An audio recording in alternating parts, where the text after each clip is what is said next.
The Ouroboros, represented as a serpent or dragon devouring its own tail, is one of humanity's most ancient and universal symbolic images. Its name comes from the Greek. Oura means tail, and boros means to eat, that is, the one who eats its own tail. More than a simple drawing, the Ouroboros represents the cyclical nature of existence, the eternal return of life, death, and rebirth. It carries meanings of continuity, wholeness, regeneration, and the fusion of opposites. As the ancient Greeks expressed it, it is unity revealed through diversity. Present in the traditions of ancient Egypt, Greece, India, China, Japan, among the Navajo, Aztecs, and also among the Norse, this emblem transcends civilizations and centuries. For Carl Gustav Jung, the Ouroboros was the symbolic expression of a profound archetype, a primordial alchemical mandala that reflects the integration of the unconscious parts of the psyche and the transformative potential of the shadow. This conception echoes through myths, religions, and traditions across the world. It was through contact with Egyptian and Greek cultures that the West first glimpsed this powerful image. One of the oldest appearances of the Ouroboros can be found in the tomb of Pharaoh Tutankhamun, dating from the 14th century BCE, where the serpent appears twice, encircling both the head and feet of a divine figure, perhaps symbolizing the union of the deities Ra and Osiris into a single being. For the Gnostics, the Ouroboros was the expression of the eternal and the soul of the cosmos. In the ancient alchemical manuscript, Chrysopoeia of Cleopatra, it is illustrated with the Greek phrase hen to pan, the all is one. The duality expressed by the serpent, divided into dark and light tones, evokes Gnostic thought and resembles the yin and yang of Chinese philosophy. In alchemy, this figure was associated with the spirit of Mercury, the perfection of metals, and the mystery of the philosopher's stone. Because of all this, the Ouroboros has become much more than a symbol. It is an invitation to the inner journey. Like a magic circle, it guides us along a passage that reveals the enigmas of duality, transformation, and totality. It is a journey that crosses epochs and cultures, but above all, it leads us to the center of ourselves, where opposites collide and integrate, revealing the one. With this perspective, let us embark together on this exploration, tracing the path of the Ouroboros, from its most ancient vestiges to its profound relevance for the human soul today. If this journey resonates with you, remember to like, comment, subscribe, and follow until the end. Your presence here is essential to keeping this channel alive and vibrant. Let's go. The Jungian self and primordial wholeness. In his work, Ion, Jung explores the deepest recesses of the human mind, examining how certain symbols, especially circular ones and those involving the number 4, emerge both spontaneously and through the conscious effort of introspection. On the one hand, in the products of the unconscious, the self appears, so to speak, a priori, that is, in well-known symbols of the circle and quaternary, which may have occurred in the first dreams of childhood, long before there was any possibility of consciousness or understanding. On the other hand, only patient and meticulous work on the contents of the unconscious and the resulting synthesis of conscious and unconscious data can lead to a totality which once again utilizes symbols of the circle and quaternary for purposes of self-expression. It is also at this stage that the original dreams of childhood are remembered and understood. This statement by Jung highlights the ambiguous character of the self. It has been present since the beginning, yet at the same time, it is something to be constructed throughout the journey of self-knowledge. In this context, the Ouroboros, a symbolic representation of the primordial circle, reflects precisely this paradoxical tension between what already is and what still needs to become. As mentioned earlier, the first recorded appearance of this symbol dates back to the 14th century BCE Egypt. In the second funerary shrine of Pharaoh Tutankhamun, we find an impressive representation of the serpent devouring its own tail, duplicated around the head and feet of a mummified figure, possibly an image that fuses the deities Ra and Osiris. This visual composition conveys a powerful idea of union, eternal cycle, and regeneration after death. From this Egyptian origin, the symbol diffused among the Greeks, who named it Ouroboros, literally, that which consumes its own tail. Plato's perfect being. Plato, in his dialogue, Timaeus, describes a circular primordial creature, self-sufficient and eternal, a model of the ideal cosmos. In the philosopher's words, he was complete and smooth, having neither eyes nor ears, for there was nothing outside him which he could see or hear. And he did not need to take food into his mouth, nor was there air for him to breathe. And he did not need hands, for there was nothing he could take hold of, nor feet with which he could walk. All that he did was done rationally, by himself and in himself.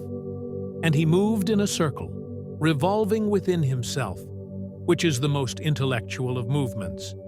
But the other 6 movements were absent from him. For this reason, the universe had neither feet nor legs. The being described by Plato represents a totality that lacks physical senses or organs, since there is nothing outside itself to be perceived or manipulated.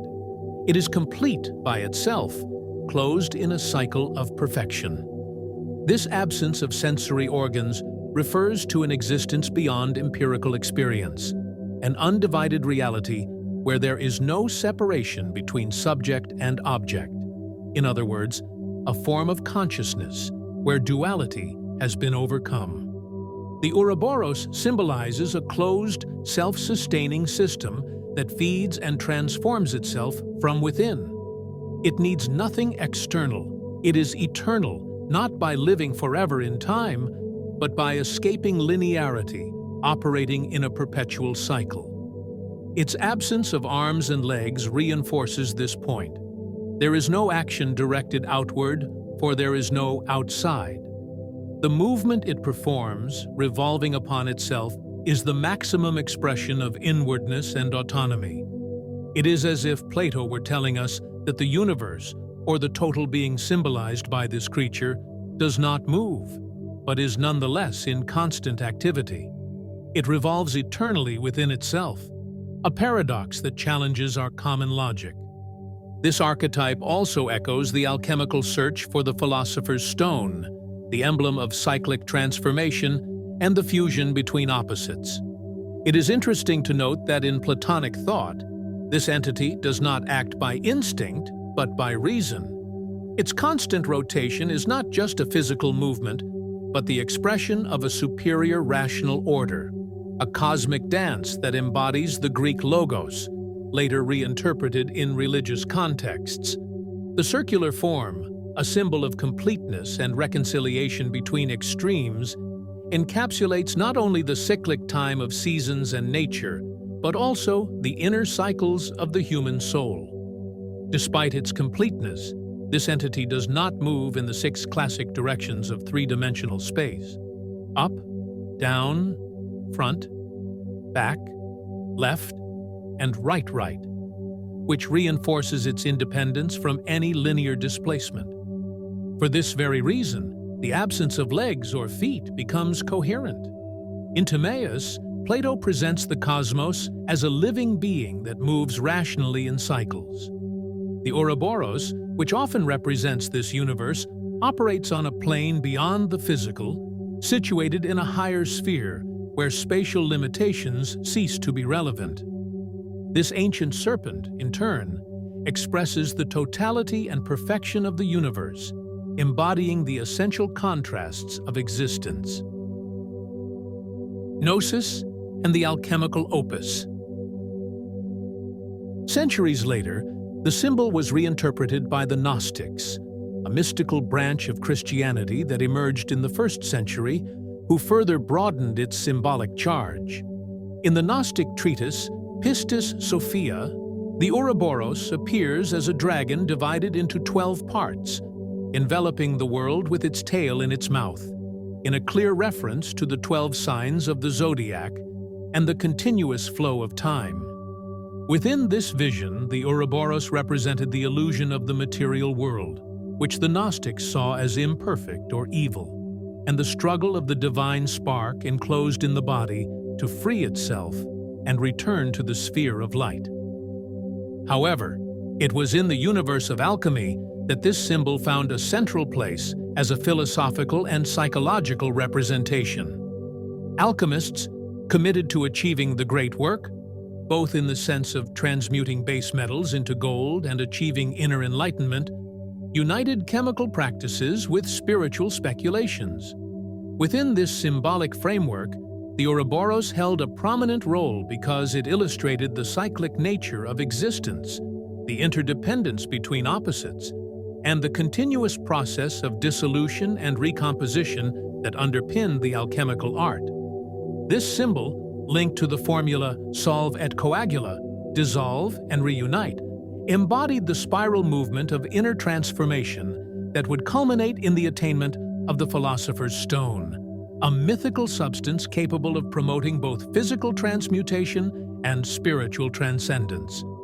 This stone, considered the synthesis of the union between matter and spirit, made the Ouroboros a perfect image of the totality desired by the alchemists. One of the oldest and most influential illustrations of the Ouroboros appears in the work Chrysopoeia of Cleopatra, attributed to an alchemist from the 1st century CE, not the famous Egyptian queen. In this esoteric diagram, the serpent is presented in 2 colors, light and dark, surrounding the Greek phrase hen to pan, the all is one.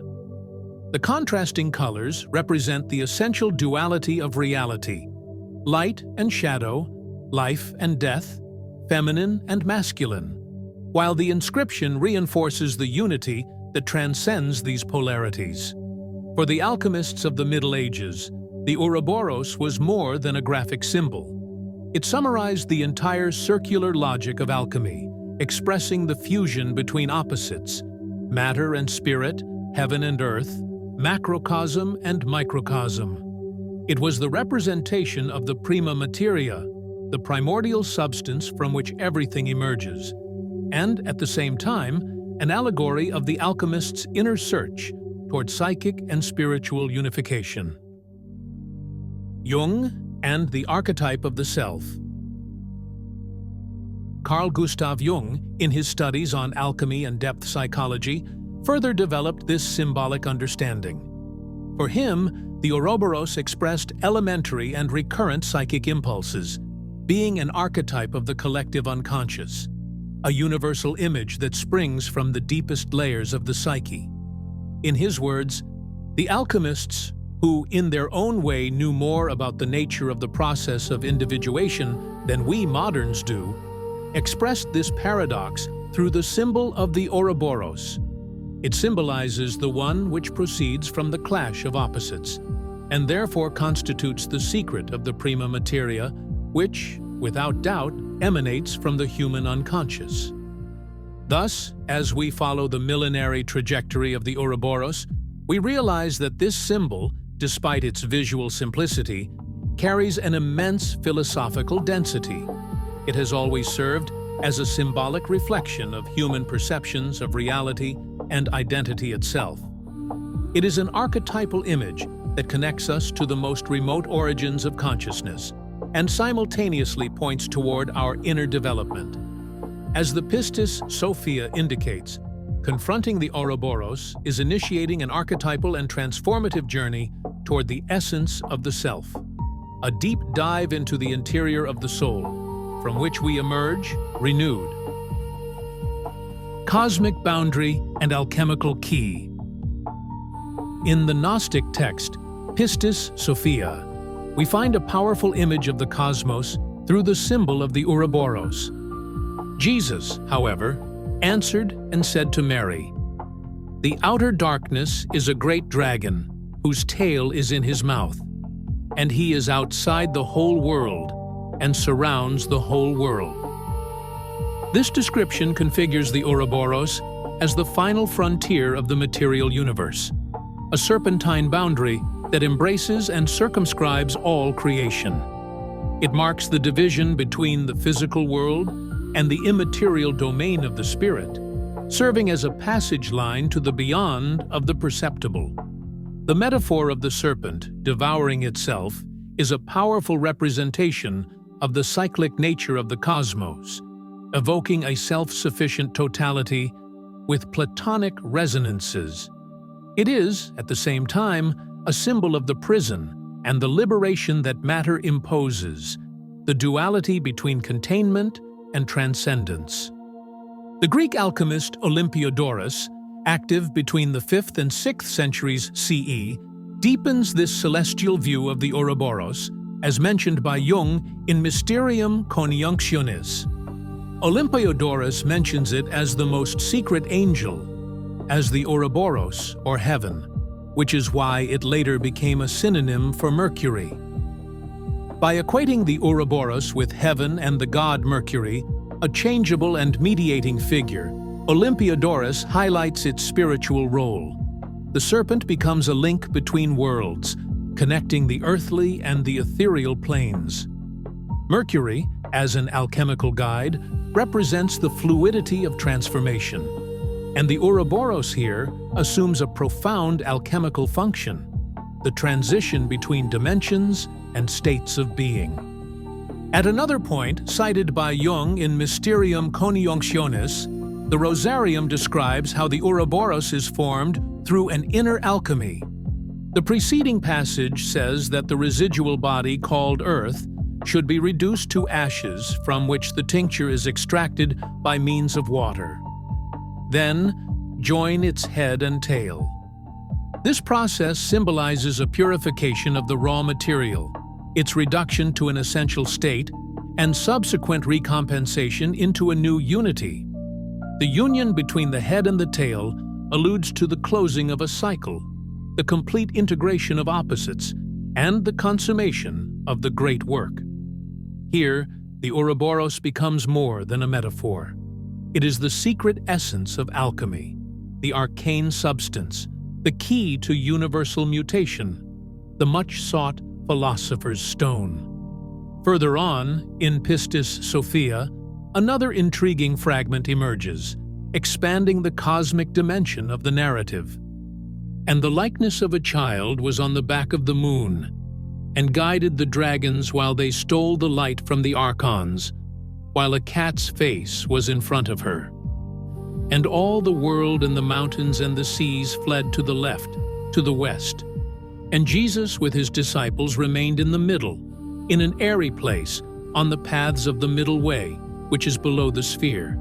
And they reached the first post of the middle way, but Jesus remained in the air of her place, the middle way, with his disciples."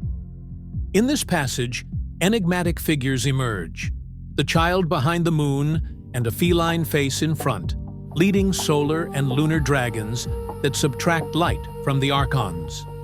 The child can be seen as a symbol of the rebirth of consciousness, while the cat evokes attributes such as keen perception and the ability to move in the shadow. The withdrawal of the world to the west, a direction associated with sunset and the end of the cycle, suggests an imminent transformation. Meanwhile, Jesus and his disciples remain in the intermediate space, suspended between the planes, a passing zone where the reconciliation of opposites occurs. The middle way thus becomes the path of Gnosis, of spiritual elevation, and of integration. This symbolism echoes the central role of the Ouroboros, the point of balance where opposites meet and transmute. With these elements combined, a vivid image of the Ouroboros emerges as the cosmic and spiritual principle par excellence. It delimits the universe and, at the same time, pulses as its internal creative force, an archetype of eternal regeneration, of death that generates life, of fusion and transcendence. This self-devouring serpent is also a mirror of the human psyche. As the Gnostic texts express, the movement of the cosmos is reflected in the soul. There is, in every being, an internal drama of forgetting and remembering, of fall and ascent, of symbolic death and inner rebirth. The Ouroboros, therefore, is not only a symbol of the universe, it is also a symbol of the soul in the process of individuation. It points to the fact that the mind is the alchemical vessel where this work of transformation takes place. It is both the macrocosm and the microcosm, the structure and essence of the cosmos, but also the expression of the inner journey. The Ouroboros invites us to perceive that the key to deciphering the mystery of the world is within ourselves, and that achieving totality requires the acceptance and integration of all our parts. Light and shadow, reason and instinct, spirit and flesh. The Quaternary and the Coincidentia Oppositorum. The Ouroboros is more than a simple symbol or historical relic. It represents an archetype, an original image that emerges from humanity's collective unconscious. In psychology and alchemy, Jung clarifies how the symbols of alchemy mirror the processes of transformation of the psyche. The spirit or spiritus and soul is the ternarius, or number 3, which must first be separated from its body, and, after the purification of the latter, reunited with it. Evidently, the body is the 4th. Thus, Kunrath refers to a passage from Pseudo-Aristotle, where the circle reappears from a triangle inserted in a square. This circular figure, together with the Ouroboros, the self-devouring dragon with its tail in its mouth, is the basic mandala of alchemy. In this passage, Jung points to the symbolic structure that supports the Ouroboros. The ternary refers to the Trinity, spirit and soul forming a threefold principle, while the 4th represents the body or matter.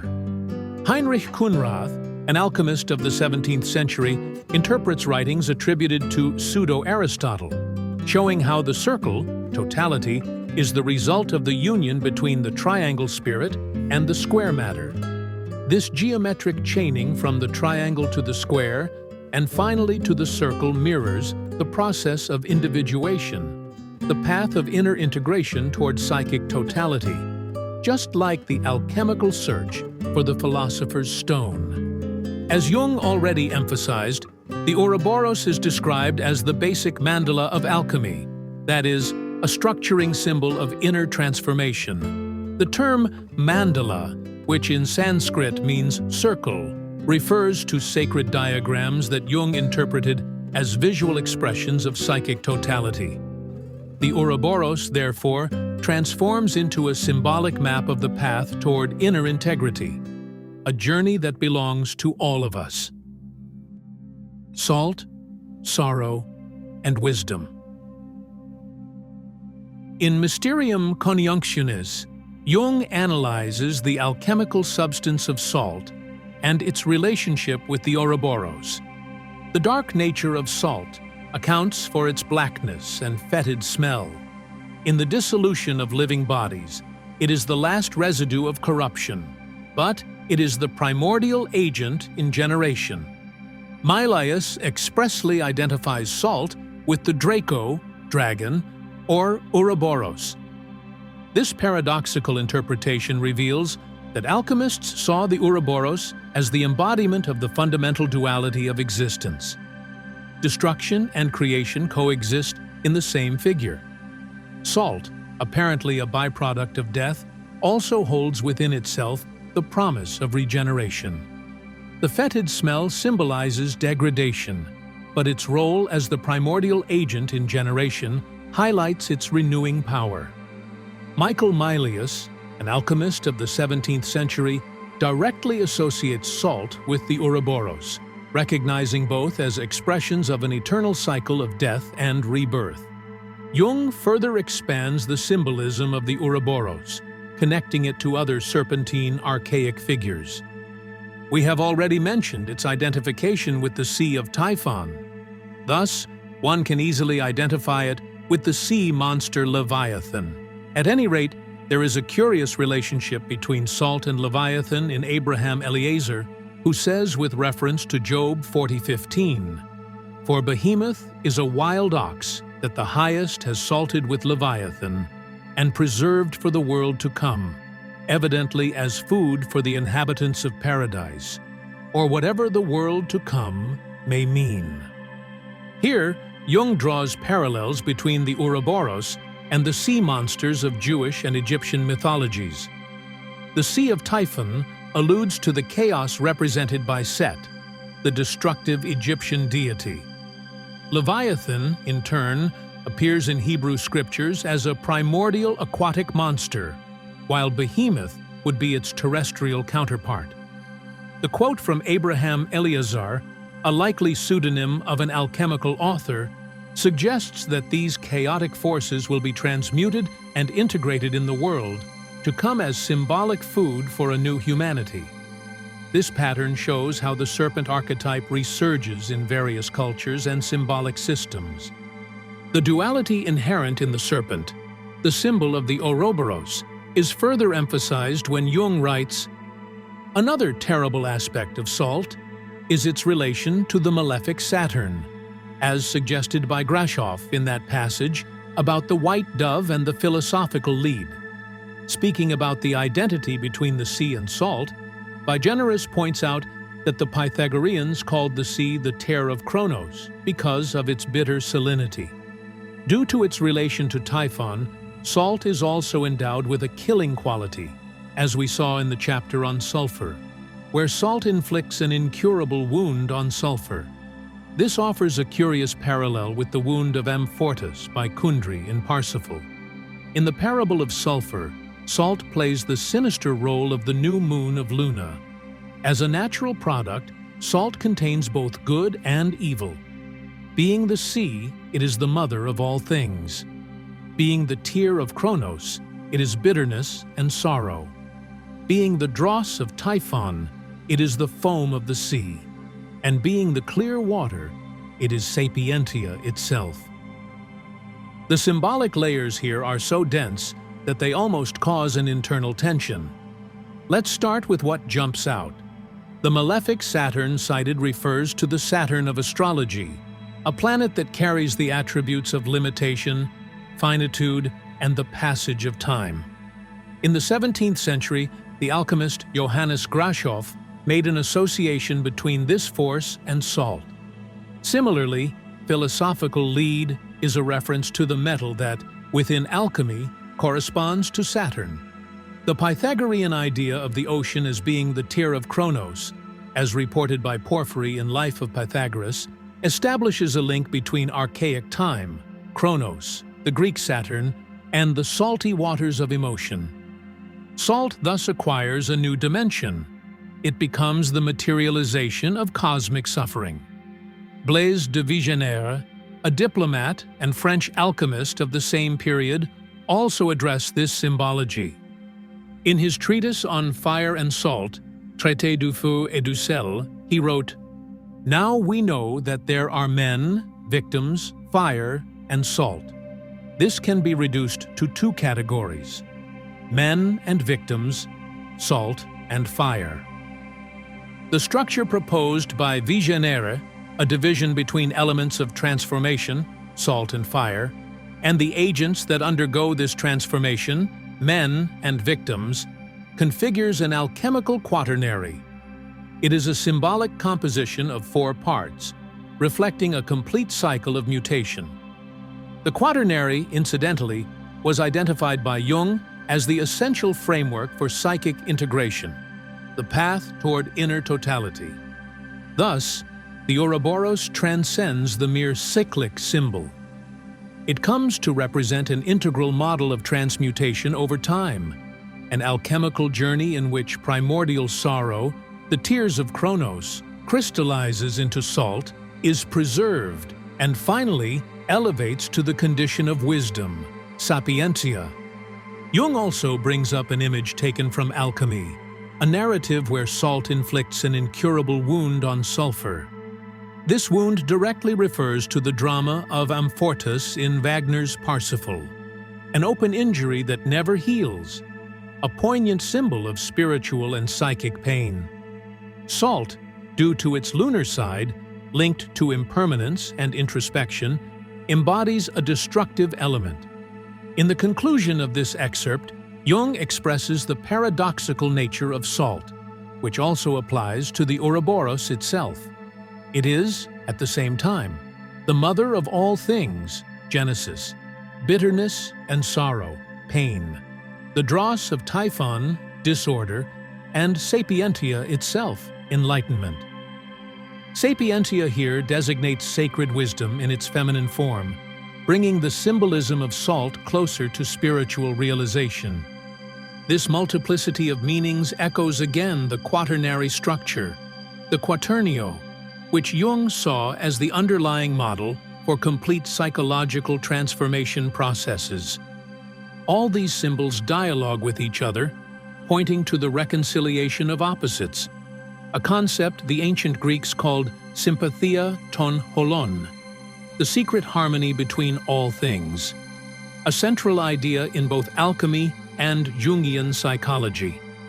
The alchemical opus, like the journey of individuation, requires coexistence with opposing tensions, masculine and feminine, light and darkness, matter and spirit, until the tertium quid emerges, the third element capable of unifying them.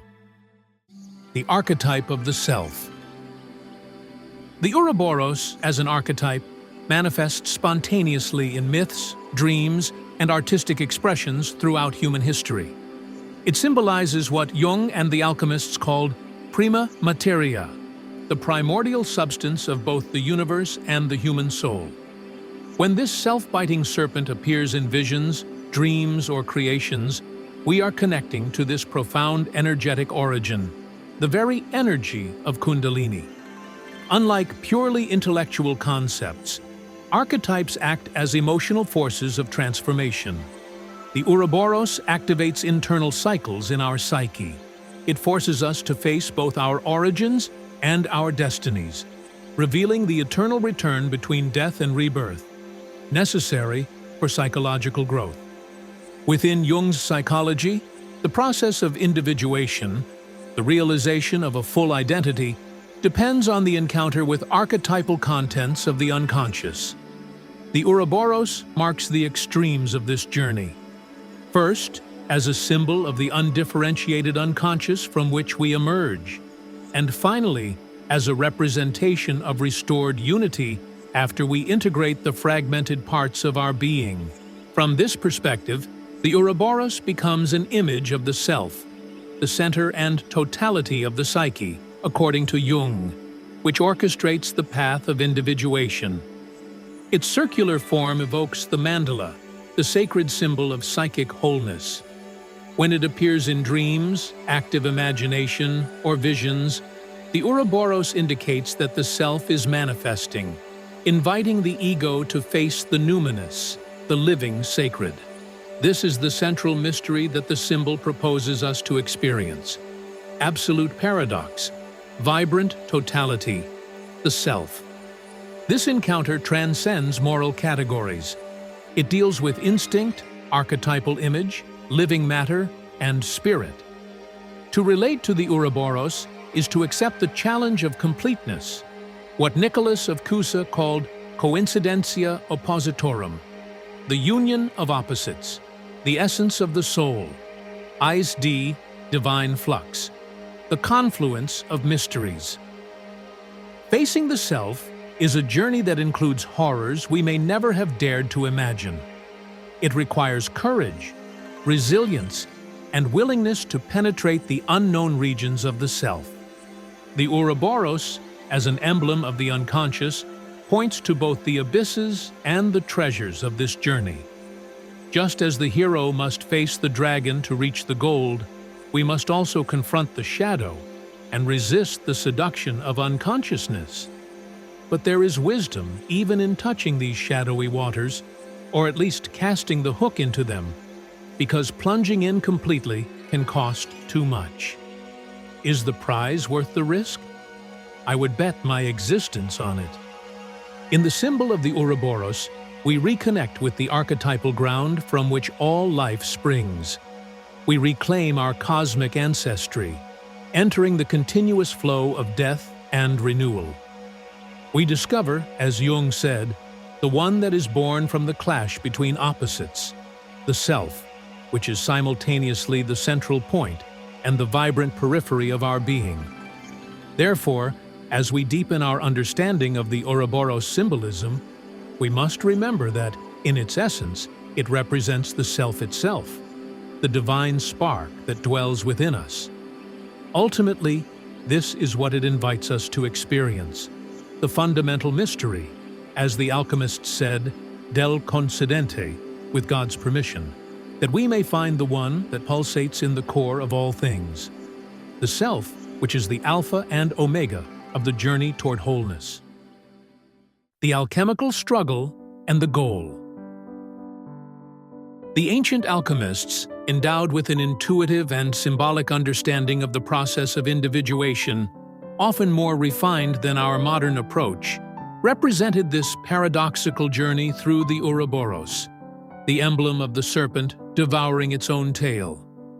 In Ion, Jung highlights the depth of this ancient symbol, recognizing its power not just to transmit, but to embody knowledge. The Ouroboros does not just speak, it shows. It does not explain, but reveals. By observing it, we are invited to feel the union of opposites, the constancy hidden in transformation, the totality that embraces differences. However, achieving this harmony requires traversing intense conflicts. Jung, commenting on the symbolic representations of alchemy, describes the transformations present in the alchemical wedding of Christian Rosenkreuz, where the double Mercury manifests as two lions, one earthly and one winged. They fight fiercely. The wingless lion, associated with red sulfur, confronts the winged lion, a symbol of white sulfur. Both wear crowns, signaling that they represent the royal couple. And even though they are destined for union, the path there is marked by emotional battles. These lions embody the Ouroboros itself, the initial tension that precedes the fusion. This combat between opposing forces is necessary. Before being integrated, the elements of the psyche need to recognize each other in their otherness. The union of opposites does not occur without friction, and the Ouroboros represents this entire cycle, not just the peaceful outcome. The symbology of the royal pair points to the idea that true sovereignty is born from the cooperation between differences, not the denial of one pole in favor of the other. Jung emphasizes that the Ouroboros represents not the starting point of the psychic process, but its goal. The beginning is a chaotic tangle, a confused mass of undifferentiated unconscious contents. The symbol of the circular serpent, in turn, expresses the desired goal, a unity that emerges from distinction, a conscious integration of opposites. Far from representing a return to primitive indistinction, the Ouroboros points toward a superior synthesis. Not the infantile fusion, but the mature convergence of separated psychic aspects. Furthermore, the Ouroboros offers us an insight into the relationship between the individual and the collectivity. Just as the serpent simultaneously contains beginning and end, unity and multiplicity, the development of a person reverberates in the collective, while cultural transformations deeply influence individual paths. The line between what is personal and what is social dissolves, just like the serpent that does not distinguish between head and tail. On the symbolic level, this allows us to perceive the recurrent cycles of life, the themes that return in new guise, the challenges that visit us in a spiral, never identical, but always familiar. At the end of this symbolic journey, we are transformed. the image of the self-consuming serpent ceases to be merely an icon. It becomes an experience. The rigidity of thoughts dissolves, illusory separations lose their meaning, and we emerge with a new perception. Life renews itself in itself, not through annihilation, but through reinvention. As the Emerald Tablet teaches, that which is above is as that which is below. This Hermetic maxim finds its purest expression in the Ouroboros. There, the final point meets the initial point. The internal reflects the external. The whole echoes within the parts. The universe and individual consciousness mirror one another as manifestations of the same fundamental pattern. Thus, we leave the symbol of the circular serpent, not with definitive answers, but with a new inner disposition. We carry its wisdom into our linear paths, recognizing in the returns the possibility of evolution. The Ouroboros remains eternal, reminding us that overcoming limits is possible precisely when we accept them. That only those who look at their own finitude can glimpse immortality, and that recognizing our incompleteness is the first step toward true totality. It is, at once, a mirror of the world and a reflection of the soul. A symbolic roadmap for the journey of consciousness. If this reflection has touched something in you, if it has brought light to previously invisible patterns or awakened new questions, please consider spreading this message. A like, a subscription, a share. These are simple gestures that help a truth echo in a world that often chooses the comfort of darkness over the challenge of light. The search for the real is the true path of transformation. And like the Ouroboros, this path is continuous. Thank you very much for watching, and see you in the next video.